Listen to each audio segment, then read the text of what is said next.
vous inviter à visiter les 3 expositions temporaires qui vont être présentées ici au Carrefour culturel Paul-Médéric jusqu'au 22 novembre, soit Marius Barbeau en Charlevoix, qui est présenté par le Centre d'archives régional de Charlevoix.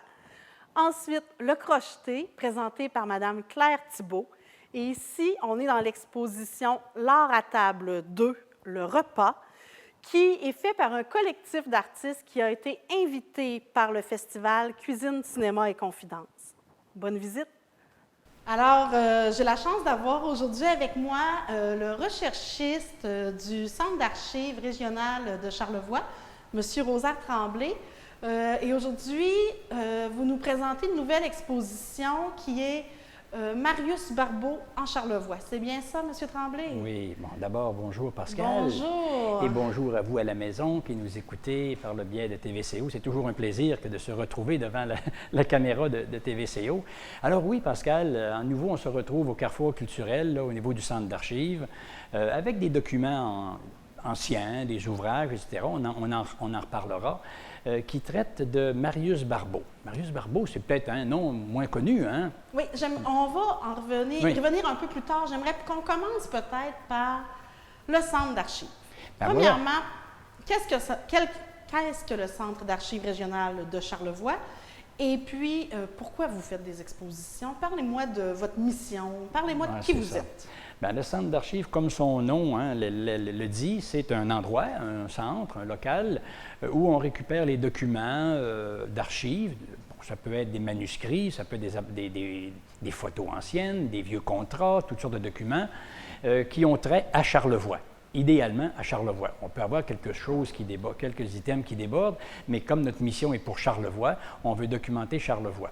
Alors, le Centre d'archives est né en 1997 comme créature, mais n'a eu son agrément comme centre d'archives que l'année suivante, en 1998, alors qu'il construit la bibliothèque René Richard et que la ville de Baie-Saint-Paul met à notre disposition un local, une voûte spécialement aménagée dans les sous-sols de la bibliothèque, dans lesquels on a les conditions optimales donc pour la conservation des documents. Donc, notre mission est donc de récupérer des documents dans le milieu, dans Charlevoix. C'est ce qu'on fait depuis toutes ces années, depuis 1998 en fait. Et ensuite, c'est de les classer, les interpréter, à savoir qu'est-ce qu'il y a dans le fond de Pascal Pelletier ou de Normand Gauthier, exemple. Et on interprète ce fond-là. Et ensuite, on le rend accessible aux chercheurs si le propriétaire en donne les droits de consultation, parce qu'il peut arriver qu'on ne veuille pas que nos archives soient accessibles au public large, mais on aime qu'ils soient conservés. OK. Donc, on peut les faire conserver au centre d'archives tout en gardant la propriété en demandant... Bien, la propriété, non, parce qu'il faut payer un loyer à ce moment-là, si tu en gardes la propriété. Alors, si on les cède au centre d'archives sans consultation, c'est possible, mais on peut les céder au centre d'archives avec consultation. OK? Oui. Mais on ne peut pas, si tu me dis, moi, je voudrais que tu gardes mes 42 albums photos à l'abri dans le centre, juste me les garder là, ben je vais te charger un loyer mensuel, comme si tu louais un local quelque part pour entreposer tes objets personnels. Mais si je vous les cède, eh bien là, vous allez en prendre soin. Voilà, on en prend soin. Et ensuite, le dernier élément, et c'est pourquoi nous sommes ici, c'est qu'on diffuse. C'est qu'on prend des documents qui peuvent être pertinents selon un thème donné et on organise des expositions, tantôt à la bibliothèque René Richard, dans la salle Pierre Perrault, ou ici au Carrefour culturel, ou ailleurs. On a déjà fait d'autres ailleurs dans Charlevoix, où on diffuse, on montre aux gens des documents qui peuvent être intéressants à découvrir. Oui, sur des sujets de la région. Donnés. D'ailleurs, est-ce que c'est seulement pour les gens de la MRC de Charlevoix ou c'est vraiment pour le territoire complet jusqu'à Baie-Sainte-Catherine? C'est le territoire complet. Déjà, on a des fonds majeurs qui nous ont été cédés par des gens du secteur de l'Est de Charlevoix. Des fonds, je dis majeurs, là, le mot est bien pesé, là. Des fonds très, très, très intéressants, très bien documentés sur différents sujets. Alors oui, notre rayonnement est charlevoisien. Et d'ailleurs, c'est nous seuls, le Centre d'archives, qui avons la mission de faire ça. BANQ n'agréera pas d'autres organismes dans Charlevoix pour gérer les archives. Il y en a un et il est pour la région de Charlevoix. OK. Tout l'ensemble du territoire. Un service offert à tous les Charlevoisiens. Et c'est ce qu'on essaie de faire, de faire savoir davantage dans l'Est de Charlevoix que nous sommes pour tout Charlevoix, et que notre mandat, donc, est vraiment très élargi. On se propose d'ailleurs dans le futur de faire des expositions du côté de la Malbaie, très notamment. Bonne idée. Oui. Et c'est quel document on peut vous apporter? Qu'est-ce que vous prenez? Je le disais tout à l'heure un peu au début, ça peut être des vieilles photos de famille ou des photos de milieu, de Baie-Saint-Paul, de Saint-Urbain ou d'ailleurs lors d'événements donnés, ou encore des manuscrits, de la correspondance, quelqu'un de connu a écrit avec, je ne sais pas moi, quelqu'un de particulier. Ça peut être de la correspondance ancienne, ça peut être des vieux journaux qui traitent de la région. Okay.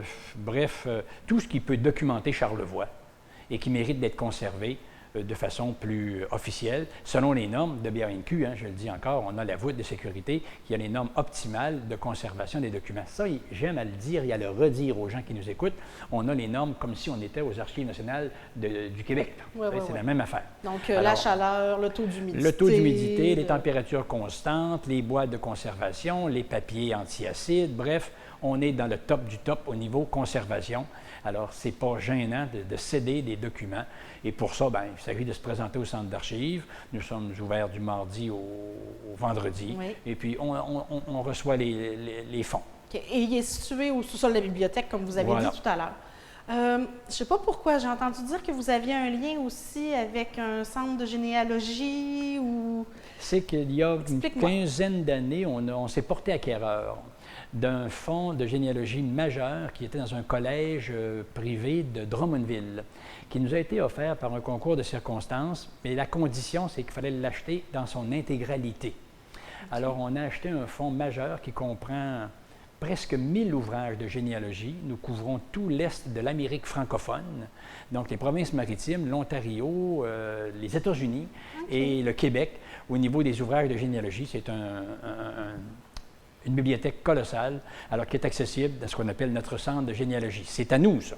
C'est au centre d'archives qui a été acquis grâce à des collaborateurs du milieu, là, des donateurs OK. Mais ça sert à quoi? Si moi, là, Pascal Pelletier, j'ai envie d'en savoir plus sur ma famille, est-ce que je peux me présenter au centre d'archives et grâce à cette collection-là, vous pouvez... Il n'est pas dit qu'on a tous les ouvrages de généalogie, mais on a certainement un bel éventail qui permet à beaucoup de familles de trouver réponse à des questions là, au niveau généalogique ou au niveau biographie d'ancêtres. Ah oui. On est assez bien documenté là-dessus.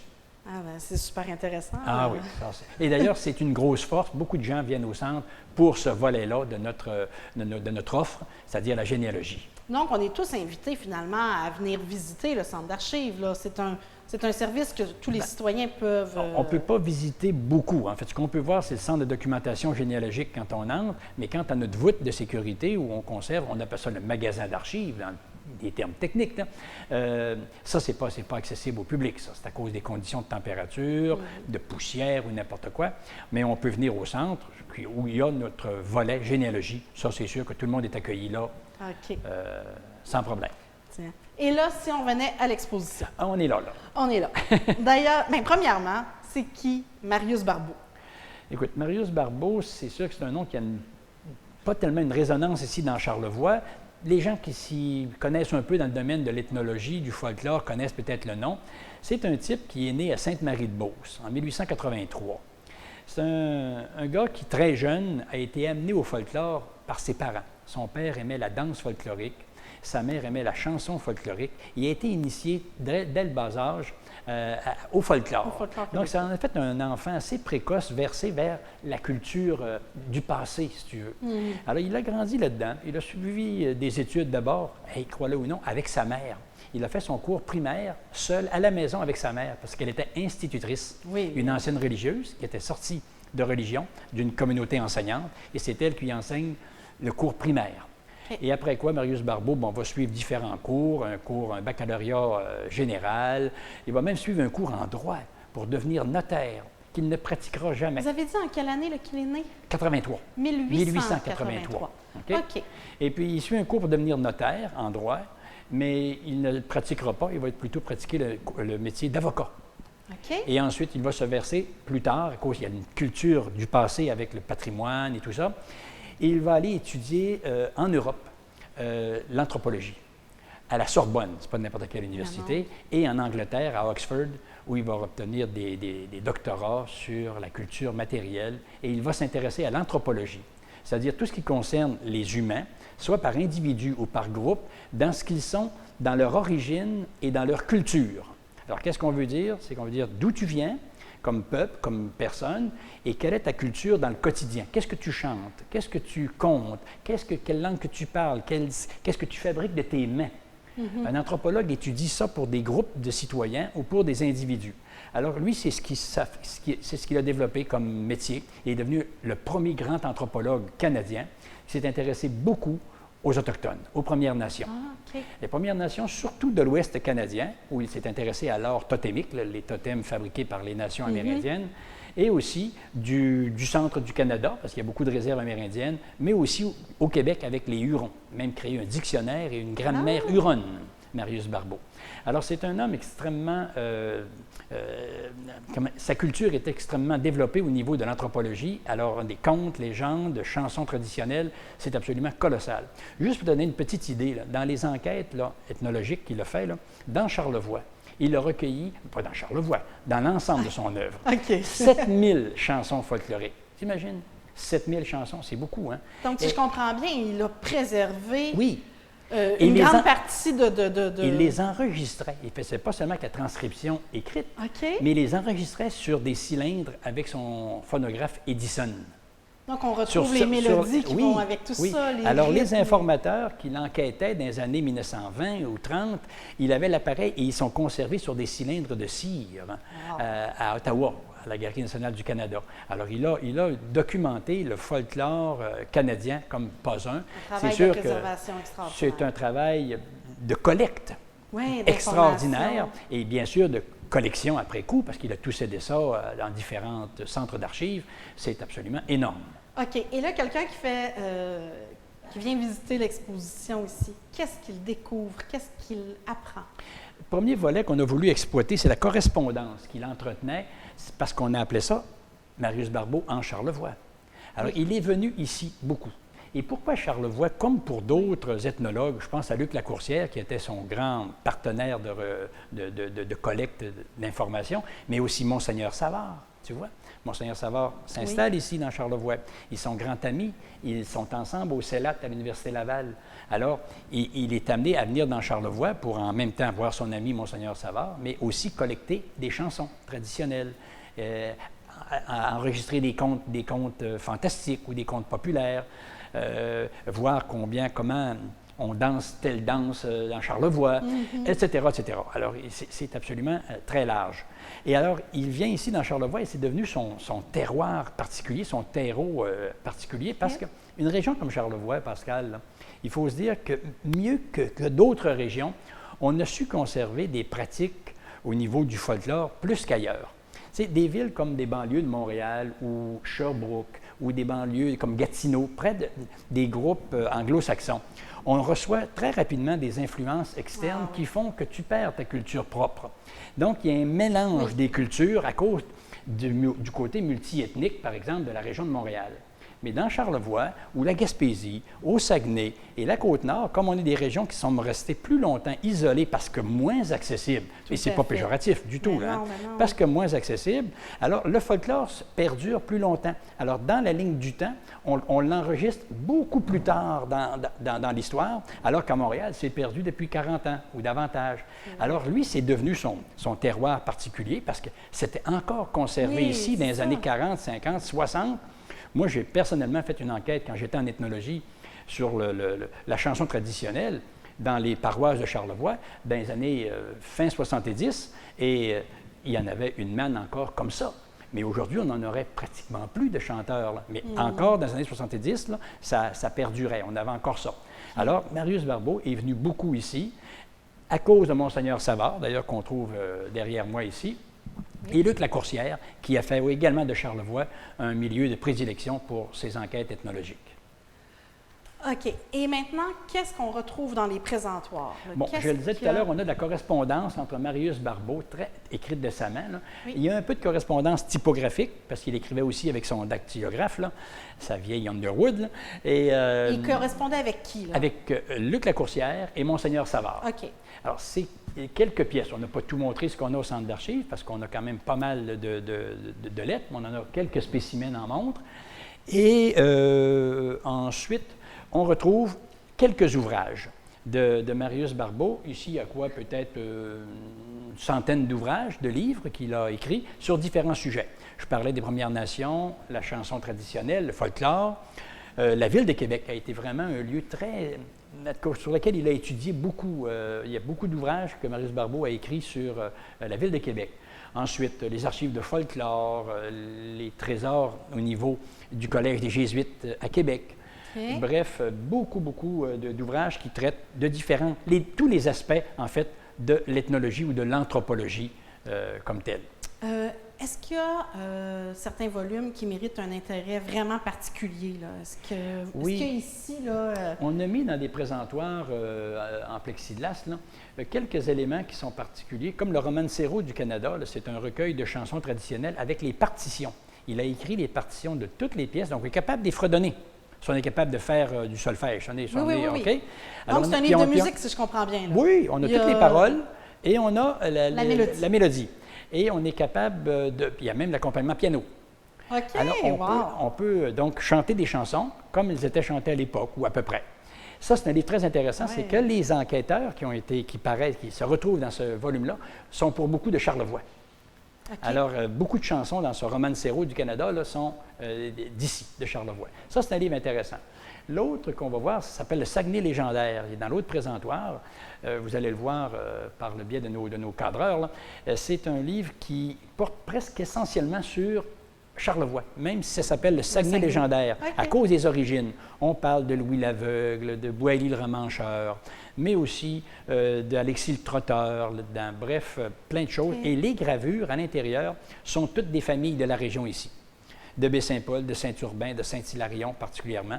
Beaucoup de gravures qui même se rapprochent de ma propre famille à moi, comme telle, parce que les artistes, Kathleen Daly et George Paper, venaient dans ma famille à l'époque pour croquer des images à tel ou tel moment de la vie. Donc, c'est Daly et Paper qui ont fait illustré. Les gravures, qui ont illustré ce livre-là. Voilà, Daly et Paper, dont une bonne partie de leur collection est au Musée d'art contemporain d'ailleurs. Alors ça, c'est très intéressant comme illustration. Celui-là, c'est vraiment le bijou, je dirais, là, de l'exposition. Et ben voilà, il y en a bien d'autres, mais ces deux-là en particulier. Et 2 disques que j'ai mis aussi dans les présentoirs, parce qu'il y a plusieurs disques, 33 tours, qui ont été produits sous les bons soins de Marius Barbeau. Mais ces deux-là qui sont dans les présentoirs ont des informateurs de Charlevoix dessus. Des gens d'ici, de Baie-Sainte-Catherine, de Saint-Siméon, de Saint-Hilarion, notamment, dont un de mes cousins, qui se retrouve là-dessus. Alors, c'est vraiment des pièces assez rares aussi à trouver. Bien oui, quelqu'un comme moi là, qui serait intéressé à justement écouter ça, est-ce que c'est encore possible d'en trouver? Bon, c'est des 33 tours. Ce disque-là se trouve encore sur des sites Internet. On peut le trouver, mais pas à vil prix. Hein? Non, c'est des livres. C'est des disques rendus assez rares quand même, parce que les tirages à l'époque n'étaient pas énormes pour ces disques-là. Alors, c'est rendu assez cher maintenant sur le marché. C'est vraiment extraordinaire de permettre au public d'avoir accès à ça ici. Mais ce qu'on a là, Pascal, permets-moi de dire que c'est une infime partie de l'œuvre de Barbeau, parce que j'en parlais tout à l'heure avec les techniciens. Sais-tu combien il a écrit d'ouvrages, de volumes, Marius Barbeau? Vas-y. 1100. 1100 manuscrits, livres publiés. OK. Là, dans les 2 langues, presque tous. Pourquoi les 2 langues? Parce qu'il œuvrait beaucoup dans l'Ouest canadien. Ah oui, oui. Beaucoup. Son lieu de prédilection était l'Ouest canadien et il faisait tout dans les 2 langues, ou presque. Rares sont ceux qui sont uniquement en français. Il y en a quelques-uns, mais c'est presque tous dans les 2 langues. Il écrivait des magazines aussi. Il a écrit dans beaucoup, et dans sa carrière, là, il a écrit 17 000 articles qui ont été publiés dans je ne sais trop combien, j'ai mis peut-être une trentaine de revues dans lesquelles il y avait sa participation soit hebdomadaire ou mensuelle. ou trimestriels, ça dépend du magazine, là, soit aux États-Unis, soit en Ontario ou partout au Canada, 17 000 articles publiés. C'est énorme. Ouais, c'est colossal. C'est absolument gigantesque. Je faisais part avant le début de l'entrevue, je parlais avec Normand, puis je lui disais combien ça représente les manuscrits des ouvrages que Marius Barbeau a écrits en mètres linéaires dans un centre d'archives, Pascal? Aucune idée. 33 à 35 mètres linéaires, 35 mètres de documents manuscrits. Oui, bien cordé, là. Ça, c'est les manuscrits de ces ouvrages. C'est fou, là, hein? vous n'avez pas ça, là. Non, ça, c'est conservé dans des centres d'archives, ça. OK. Ah oui. Et là, la collection que vous nous présentez, là, ça, c'est à vous, là. C'est au centre d'archives à Baie-Saint-Paul. Les livres sont miens, mais par le biais, c'est un fonds qui est au centre d'archives. Oui. Et les manuscrits, les feuilles, les lettres sont au centre d'archives, dans le fonds Monseigneur Félix-Antoine Savard. Donc, c'est Félix-Antoine Savard qui a donné la correspondance. Oui, c'est dans la succession, là, dans le... Vous, en tant que collectionneur, vous aviez réussi à aller chercher les livres, les disques. Moi, ça fait des années que je collectionne ça. Hein. J'en ai quand même une belle part de sa bibliographie, pas toute, là, parce que c'est presque invraisemblable, impossible à collectionner en totalité, mais j'en ai une belle part. En tout cas, je vous remercie, M. Tremblay. De collectionner tout ça pour nous, hein? Oui. Parce que c'est important, la mémoire, c'est important que... Oui, mais c'est présenté, moi, c'est des choses que je contribue, mais c'est présenté par le Centre d'archives régional de Charlevoix, et c'est des choses qui vont se retrouver là aussi. Hein. Je parle de mes livres, hein, bien sûr. Bien sûr. Mais c'est donc un plaisir que de partager ça, hein, de faire voir ça, surtout ce qui concerne Charlevoix. Vous allez voir, il y a une section qui est des ouvrages qui traitent que de Charlevoix. Okay. Il y a un présentoir qui est pour ça. Les gens qui vont venir visiter, vous allez le découvrir par vous-même. Alors, on peut s'en mettre plein les yeux. Plus, hein, ce qui est sur les murs, tous des articles, quelques-uns, des articles publiés soit dans La Patrie, soit dans la presse, où Marius Barbeau participait presque à tous les samedis par un article important, dont un sur l'île aux Coudes, notamment. Puis, okay. Alors, c'est des vieux articles des années 20-30 qu'on retrouve sur les murs. Donc, il y a de quoi passer quelques heures ici. Ah, si on pouvait lire tous les livres, c'est sûr. Et les contes fantastiques, oui, c'est sûr. C'est clair que c'est une littérature, je parle au niveau des contes, qui ne trouverait plus lecteur aujourd'hui. Il faut être honnête, hein? Aujourd'hui, lire des contes fantastiques du bonhomme 7 heures, comme on disait dans le temps, ça ne fait plus partie de la littérature de nos jeunes d'aujourd'hui. Non, mais ça devrait revenir, je suis sûre que ça les devrait, intéresserait. Bon, je l'espère. Mais par exemple, dans le temps des contes fantastiques, bon, on sait l'histoire, les contes, c'est quoi, hein? Ben, c'est une littérature passée, mais bon, que je trouve qui raconte notre histoire. Mais tout à fait, oui. Tout à fait. Merci beaucoup, M. Tremblay. Moi qui te remercie. On invite bien sûr les gens de la place à se déplacer, à venir oui, voir les gens qui nous écoutent par le biais de la télévision communautaire, venez faire un petit clin d'œil à ça, hein, ça nous fait plaisir. Pascal va vous accueillir avec son beau sourire. Oui. Bien sûr. Et puis c'est ça, on remercie le Centre d'archives de nous permettre d'avoir de si belles expositions qui nous en apprend toujours plus. Et moi, je veux saluer ma collègue, hein, Christelle Lavoie, avec qui on a monté ça ensemble. Il ne faut pas qu'on oublie qu'elle est la patronne là-bas, et puis que c'est avec qui je travaille dans tout cela au Centre d'archives pour monter des expositions comme celle-ci. Alors, M. Tremblay, on invite la population à se déplacer, à venir voir l'exposition qui est ici jusqu'au 22 novembre. Et puis, c'est ça, je vous remercie personnellement, mais aussi le Centre d'archives pour nous donner accès à ces documents très précieux. Merci beaucoup.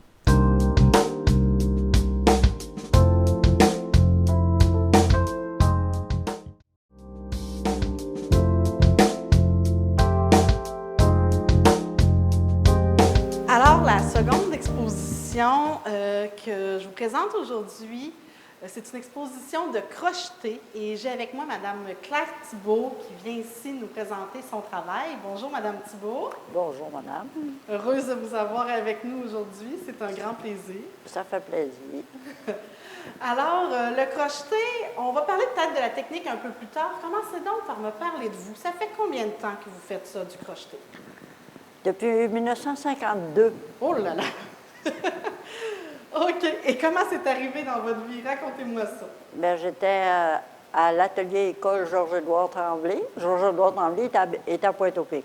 OK. L'atelier école de Il Pointe-au-Pic. était d'ici, de Baie-Saint-Paul, mais il avait acheté une maison à Pointe-au-Pic. OK. Puis au-dessus de le deuxième étage de sa maison, il avait fait un agrandissement par en arrière, un atelier. Puis lui faisait de la peinture. Oui. Alors, on montait les peintures du monsieur. Oui. On était 7-8 qui travaillaient. On avait la peinture en avant de nous. Puis la laine, tout ça, dans toute la salle autour, c'était de la laine de toutes les couleurs. OK, OK. Alors, on allait, après les murs, chercher la couleur qu'il nous fallait pour le modèle qu'on avait en avant de nous. Et le modèle, c'était un tableau de M. De M. Tremblay, Georges-Édouard Tremblay. que Ouais. vous deviez reproduire alors, mais à partir de cette technique-là. Alors, c'est ça, là. Il fallait... c'est beau un bout d'avoir de la laine, mais il fallait avoir le crochet pour la crocheter, la laine en question. Oui. Alors, chacune crochetait suivant le modèle qu'elle avait en avant d'elle. Alors, c'est ça que ça donnait. Alors, vous aviez tous des modèles différents. Vous Oui. étiez 7-8, Oui. chacun avec vos modèles à vous. Oui. Et puis vous C'est reproduisiez. le modèle de M. Tremblay. OK. Donc là, vous pouviez partir avec la toile pour avoir exactement la bonne couleur de laine, être sûr Oui. d'être dans les tons de C'est ça. M. Tremblay. Oui. Est-ce qu'il passait derrière vous puis vous disait de corriger telle ou telle chose? Il montait de temps en temps, mais non, parce que c'est quand les pièces étaient finies, qui étaient toutes crochetées. Oui. Mais là, il y avait une directrice, là. Elle s'occupait de replier De faire la finition. pour la toile, parce que c'est de la toile, ça s'échiffe, hein? La toile Oui. de jute. là. OK. C'est monté sur toile de jute. Oui, c'est Ouais, oui. parlez-moi donc de la technique. Comment que ça marche? Là? Oui, sur toile de jute. OK. C'est une toile de jute que vous montez sur un Sur cadre? du bois, un cadre de bois. OK. Et puis, En étant la toile bien tendue, là, oui. puis on prend les couleurs qui s'imposent suivant le modèle qu'on a. OK. Et là, les œuvres qu'on retrouve ici, là, il n'y a plus de modèle de Georges-Édouard Tremblay. Non, là. madame, c'est tout du Claire Thibault. Du Claire Thibault. Est-ce que vous commencez par faire un croquis? Est-ce que vous faites Non, une toile je au ne départ? fais pas de dessin. Je ne fais pas aucune trace sur ma toile. OK. Je tends la toile sur un cadre de bois. Je prends mon crochet. Et puis, la veille, je réfléchis. Qu'est-ce que je fais demain? En été, en hiver, en automne. Alors, le lendemain, je prends mon crochet, puis là, Donc, c'est je vraiment votre décide inspiration. je décide qu'est-ce que je fais. OK. Et puis, en cours de route, est-ce qu'il vous arrive de changer d'idée? C'est facile. Changer d'idée, comme là, disons, j'ai commencé peut-être par la maison. Si j'ai changé d'idée, j'ai dit non, elle est en automne. On va laisser faire la maison, puis on va faire des arbres. OK. C'est aussi simple que ça. Au pire, on enlève un peu... Oui. Un peu on de peut laine. tirer dessus, puis ça se défait. OK. Donc là, vous travaillez toujours avec de la laine. Est-ce qu'il faut que Oui, ce soit... toujours de Est-ce la que c'est laine. vous qui la teignez? Est-ce que Non, non, c'est... non, non, non. C'est de la... Non, je ne fais pas de teinture. J'achète tout ce qu'il y a dans les magasins. OK, OK. Alors, quand je vais dans un magasin, vous pouvez être sûr que je vais voir la laine. Oui, vous devez en avoir... Mais maintenant, j'en ai un bon stock, alors je n'ai pas besoin de courir la laine. J'en ai suffisamment pour faire ce que je veux. OK. Donc, ici, on retrouve des pièces de crocheté que vous avez fait. Vous les avez fait quand, ces pièces-là? Est-ce que c'est des pièces qui sont très récentes? Mais celles que vous avez ici, oui, sont assez récentes, parce que les pièces de M. Tremblay, ça, c'est quand j'ai arrêté l'atelier, que j'ai laissé l'atelier en 1980. De 52 à 80, j'étais à l'atelier. OK. Hey, vous avez été là quand même 30 ans, là. Oui. Alors, à 80, là, j'ai laissé l'atelier. Alors, j'ai dit, il n'y a pas de problème, je n'ai pas besoin de modèle. Et Alors, puis, je vous avez teins ma continué toile. à crocheter, mais pour ce qui est de la vente. À l'époque, la vente se faisait sur place, là, à Oui, l'atelier ben là, école. oui, on avait beaucoup de visiteurs, parce que M. Tremblay s'est installé à Pointe-au-Pic à cause des touristes. OK. C'est pour ça que c'est en Ben, allé là. les touristes, ils nous avaient découvert, là. Ils trouvaient ça beau, puis ils venaient l'en chercher. OK. Fait que les gens allaient directement à l'atelier chercher les toiles. Oui, ben, les exactement. pièces. Ils montaient nous voir en haut, quoi, comment on faisait ça. Ah, donc en plus, vous avez travaillé longtemps avec un public, si Ben je comprends. oui, Est-ce que mais c'était stressant, se faire regarder? Non, non, pas rien. Ça ne nous faisait rien. OK. Puis par la suite, là, quand l'atelier a terminé, vous avez continué par vous-même. Oui, c'est ça. Je me suis dit, je vais continuer par moi-même. Puis là, vous avez trouvé des boutiques, des galeries. Comment vous avez fait pour la vente? Non, j'en vendais pas souvent, mais il y avait des places que je pouvais en vendre. Il y avait la Centrale d'artisanat du Québec, OK. qui avait un bureau à Québec, un bureau à Montréal et ailleurs, OK. naturellement. Eux, ils Alors, achetaient vos pièces. Eux autres, il suffisait de les envoyer là. OK. Eux autres s'occupaient de la vente de ça. Ah oui, ah oui. Et puis présentement, est-ce qu'on peut les trouver, vos pièces, à quelque part, à part ici? Est-ce que vous en vendez encore? La Centrale d'artisanat, j'ai seulement qu'à en envoyer quand j'en ai en surplus. OK. Mais chez nous, ça se vend pas mal chez nous. Oui. Donc, vous n'avez pas besoin d'être en boutique, vous n'êtes pas au Non, non. musée, vous n'êtes pas... Là, ben, je les gardais pour l'exposition parce que. C'est une bonne idée, hein? Puis, ou j'en fais même, souvent, je fais une commande. Les gens viennent, je voudrais avoir telle chose, ou je veux avoir ma maison. Ah oui! Ils vous J'arrive amènent des avec photos. J'arrive avec une photo, OK. pas de problème. Ah! Est-ce que vous aimez ça plus ou vous préférez quand ça c'est tout droit de Non, votre c'est ma imagination? vie. C'est votre vie. Oui, c'est ma vie. Puis pour vous, c'est un passe-temps, c'est agréable ou c'est C'est un ça, travail? ça fait partie de mon existence. Il faut faire quelque chose dans la vie. Oui. Il ne faut pas passer les bras croisés toute la journée. Alors, j'ai une pièce pour travailler, j'ai tout mon stock, toute ma laine. OK. On ne me cherche pas. Quand je disparais, je suis dans mon atelier. Ah, OK, OK. C'est votre coin juste à vous. Oui. Je crois que vous avez eu des prix de reconnaissance, Ah, d'honneur. Oui, oui, c'est sûr. Bien, le plus grand, ça attirait plus l'attention. Oui. Alors, à ce moment-là, quand il y avait une exposition spéciale, on faisait plus grand. OK. Là, je m'informais quelle grandeur vous voulez. Mhm. Comme reconnaissance, vous avez gagné le prix du patrimoine, Oui. je crois, Oui. comme porteur de tradition. C'est ça. Ça veut dire que vous l'avez enseigné aussi, là. Vous ne l'avez pas juste exécuté. Non, je n'ai pas enseigné, personne n'est venu. Oui, il y en a quelques-unes qui sont venues voir ce que je faisais et de quelle façon j'y me prenais, mais moi, je n'ai pas donné de leçons à personne. Ah non, non. Non. OK. Je croyais que porteur de tradition, ça voulait dire que vous l'aviez enseigné, distribué aux autres. Ah non, vous avez Non, gardé non. ça pour vous. Non. Est-ce que c'est parce que, justement, Ben, vous vouliez le garder ou c'est parce que vous n'avez pas eu de demande? Ben, c'est pas sorcier. C'est vu d'être intelligent puis de regarder comment on fait, puis on le fait chez nous. C'est tout. C'est sûr. Dans l'exposition permanente qu'il y a ici au Carrefour culturel Paul Médéric, dans la salle en bas, il y a une vidéo de vous Ah oui? et vous nous apprenez en 2 ou 3 minutes comment crocheter. Ah bon? C'est tellement intéressant. Ben oui. Il y a beaucoup de gens qui s'y essaient. C'est facile. Est-ce que vous pensez que c'est facile pour Oui. tout le monde? Ben oui, c'est facile. Vous n'aviez pas, vous, Vous êtes une capable- facilité particulière Vous avec êtes les capable de arts? tricoter? Non. Non, je ne suis pas capable de tricoter.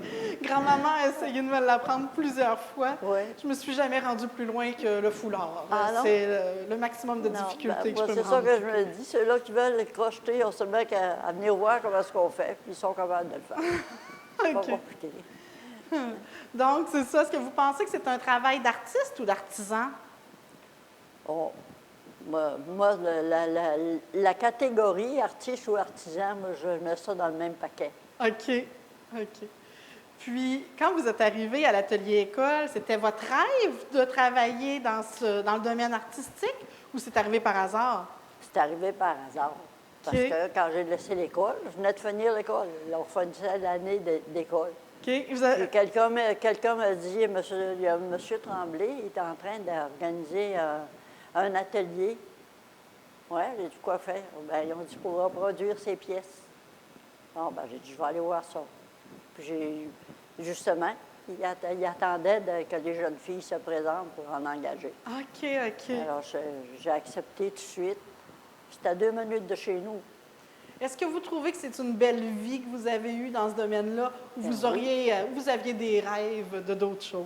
Est-ce que vous Non, auriez... je suis très satisfaite de ce que j'ai fait. Je m'amuse tant que je veux.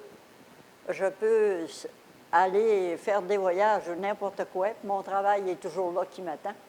C'est sûr. S'il y a une exposition, ben, j'ai toujours des pièces qui sont prêtes à partir. Alors, c'est pas plus compliqué que ça. Donc, c'est une belle carrière. Oui. Vous avez une belle vie. Oui, Oui. très belle vie. En tout cas, moi, je vous remercie de nous La permettre de le voir, votre travail. Hein.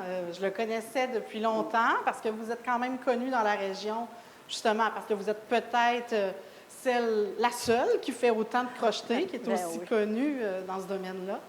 Donc, puis c'est quand même une tradition charlevoisienne très importante. Oui, c'est ça, oui. Donc, j'espère quand même que vous l'avez enseigné un peu, même si vous dites non, pour pas que ça se perde. J'espère que ça va rester. Est-ce que vous pensez que le crocheté a un avenir ou que c'est sur le point de Ça, s'éteindre? je ne sais pas. Vous ne savez pas. Celles qui sont venues voir, ils en ont fait pour eux autres. OK. Ils en ont fait pour leur bien personnel. Oui, oui, oui. Mais est-ce qu'ils ont continué? Ça, je ne le sais pas. Donc, c'est une invitation. Hein? On invite les jeunes à venir s'approprier cette technique-là qui est rare et qui est magnifique. C'est facile à faire. Oui. C'est un peu comme le tricoter ou n'importe quoi. Oui. Il faut une habileté manuelle, il faut Oui, l'admettre. c'est ça. Il suffit d'occuper ses petits doigts. Oui, c'est ça, ces petits doigts, mais aussi les méninges. On voit que ça... Là, ben, c'est sûr que ça prend de la couleur. Oui, vous aimez la couleur. La couleur, la laine en couleur. Oui, c'est beau la texture que ça fait, le relief que ça donne. Vraiment, c'est un travail unique que vous faites. Oui, c'est vrai. Oui. Puis vous travaillez, là, on voit des œuvres là, qui ont les 4 saisons. Sur d'autres œuvres, il y a 2 saisons J'aime mélangées. les pièces d'automne. Oui, les pièces d'automne, c'est tellement lumineux. J'aime les pièces d'automne. Moi aussi. Parce que les pièces d'automne, on fait toujours... on fait en double, quoi.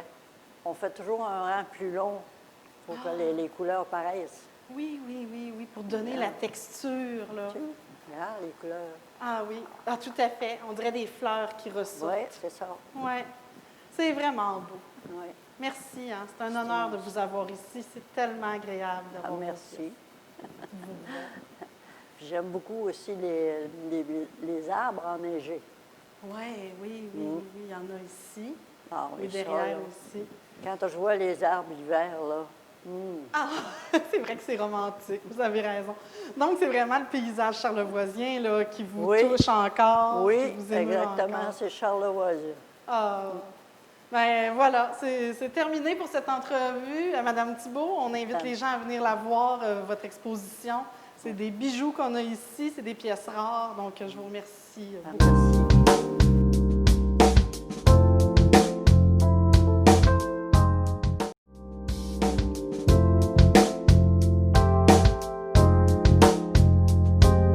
Alors, la troisième et dernière exposition que je présente aujourd'hui se nomme L'art à table. Dans le fond, c'est une exposition qui a été instaurée par le festival Cuisine, Cinéma et Confidence, qui ont invité, dans le fond, des artistes à venir faire cette exposition-là sous le thème de la table cette année. Donc, j'ai la chance d'avoir avec moi M. Pierre Bouchard, qui est le coordonnateur du projet, et M. Frédéric Ouellette, un des artistes qui expose dans cette exposition. Bonjour, messieurs. Bonjour. Heureuse de vous avoir avec nous au Carrefour culturel aujourd'hui. Donc, si on commençait peut-être par parler du nom de l'exposition. Qu'est-ce que ça veut dire, ça, l'art à table, le repas? Bien, l'art à table, c'est en fait la suite de l'exposition qu'il y a eu l'année passée, qui est associée au Festival de cuisine. Donc, l'art à table 2, c'est pas trop compliqué. Nous, on fait un lien avec l'art et on fait un lien avec la table. Ce n'est pas les arts de la table, c'est bien l'art qui s'attable. Et puis, cette année, on avait l'idée, je dis on est toujours avec Lucie Tremblay, là, la directrice du festival, pour avoir des idées. Et on voulait comme plus le préciser, ça prenait quelque chose de un petit peu plus précis. Puis là, j'avais pensé au repas, le repas. Donc, on est dans quelque chose, où on est dans le territoire, mais on est comme plus dans l'intime à ce moment-là, puis la rencontre. Qu'est-ce qu'on retrouve dans cette exposition-là, exactement là? Alors, on a 14 artistes qui viennent quelques artistes de Baie-Saint-Paul et puis de Québec et puis de Montréal. Ce qui est intéressant, c'est que, par exemple, c'est tous des artistes qui tournent autour des ateliers, centres de production, les ateliers, et des artistes de Québec qui sont venus aussi travailler aux ateliers. Et puis, des artistes qu'on a rencontrés comme ça, là, dans la rue ici, comme Frédéric Wallet et puis sa copine Mary, et qui m'a fait connaître un autre artiste qui s'appelle Marc Gosselin. Alors, il y a toute une espèce de tissage naturel, puis c'est comme si c'était des invités faits autour d'une table. Et il y a aussi une espèce de lien là, artistique aussi, là. Donc, vous, M. Ouellet, qu'est-ce qui vous avait amené à Baie-Saint-Paul? Qu'est-ce qui vous a amené à rencontrer Pierre par hasard? Bien, ça fait déjà 3 ans que je traîne dans le coin. Quand je dis traîner, c'est que je passe mes étés ici, je peins le fleuve ou je me balade le festif, des choses comme ça. J'ai vu beaucoup d'expositions en même temps. Puis cette année, on est tombé, c'est pour un projet, on ne se connaissait pas, on s'est rencontrés pour un projet qui était supposé se passer ici à Baie-Saint-Paul, qui n'aura pas lieu. OK. Puis ça a commencé comme ça ici à la Maison de Mer. Puis, je suis ici depuis environ un mois et demi, 2 mois. Et là, c'est ça, quand Pierre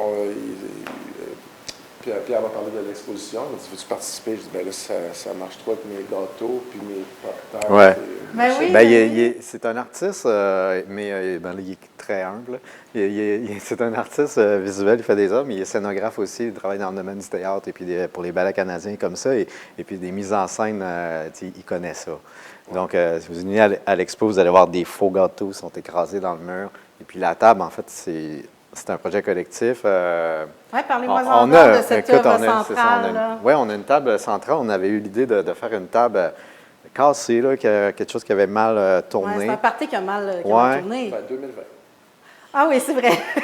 C'est 2020. Ça s'appelle La fête est finie.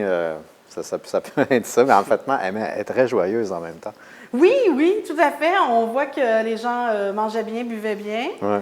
C'était certainement un anniversaire avec les chandelles. Ouais. Ben, c'est un peu comme sur l'affiche, c'est la table avec Jésus avec ses 12 apôtres. Ah oui, c'est vrai, l'affiche, c'était la dernière scène. C'est la dernière scène, parce que tout le monde est attablé. Puis c'est pour ça que j'ai eu l'idée de la dernière scène, puis j'ai dit ça prendrait au moins 12 artistes.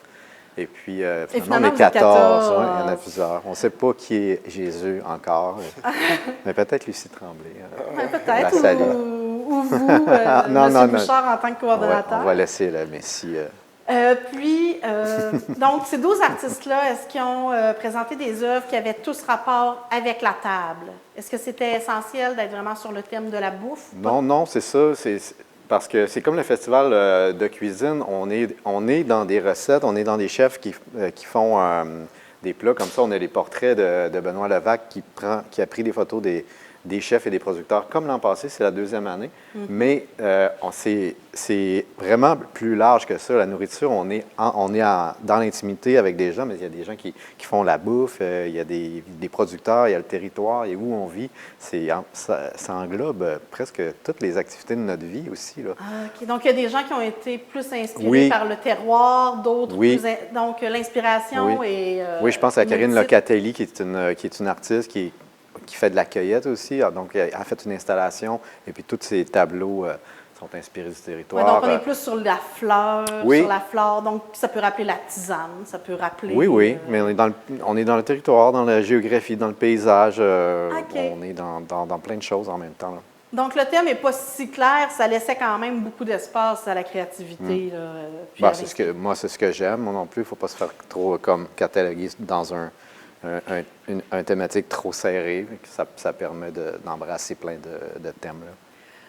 D'après ce qu'on voit de votre travail, M. Ouellet, la scénographie est présente dans votre art aussi, hein? Oui, beaucoup, oui. Donc, on sent que c'en est presque...